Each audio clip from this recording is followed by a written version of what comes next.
தற்போதைய செய்தி. சென்னை பூந்தமல்லி போரூர் இடையிலே 90% அளவிற்கு மெட்ரோ ரயில் திட்ட பணிகள் நிறைவடைந்திருப்பதாக தற்போது தெரிவிக்கப்பட்டிருக்கிறது.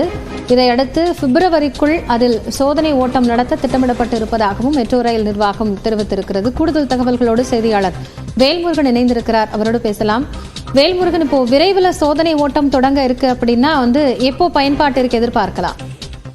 காயத்ரி, குறிப்பாக மெட்ரோ ரயில் திட்டம் 2ல தற்பொழுது 4, 5 இந்த காரிடார்கள் பூவிருந்தவல்லி போரூர் இடையே நடைபெற்று வருகிறது. இந்த பணிகள் கிட்டத்தட்ட 90% நிறைவு பெற்றிருப்பதாக தற்பொழுது மெட்ரோவினுடைய திட்ட இயக்குனர் அர்ஜுனன் பிரத்யேக பேட்டி நியூஸ் 18 தொலைக்காட்சிக்கு அளித்திருக்கிறார்.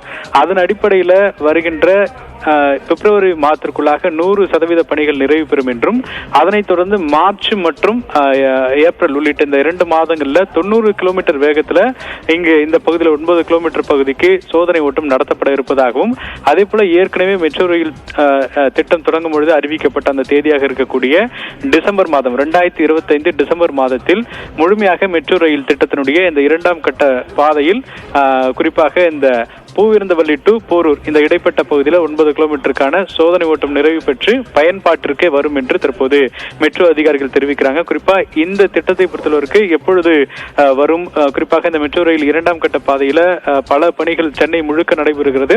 எனவே இது ஒரு பெரிய எதிர்பார்ப்புடன் இருக்கக்கூடிய ஒரு நிலையில அடுத்த ஆண்டு டிசம்பர் மாதம் இந்த திட்டம் முதற்கட்ட பாதை அப்படிங்கிறது செயல்பாட்டிற்கு வரும் என்று தெரிவிக்கப்பட்டிருக்கிறது. காயத்ரி, நன்றி வேல்முருகன். விரைவில் மற்ற பணிகளும் நிறைவடையும் என எதிர்பார்க்கலாம்.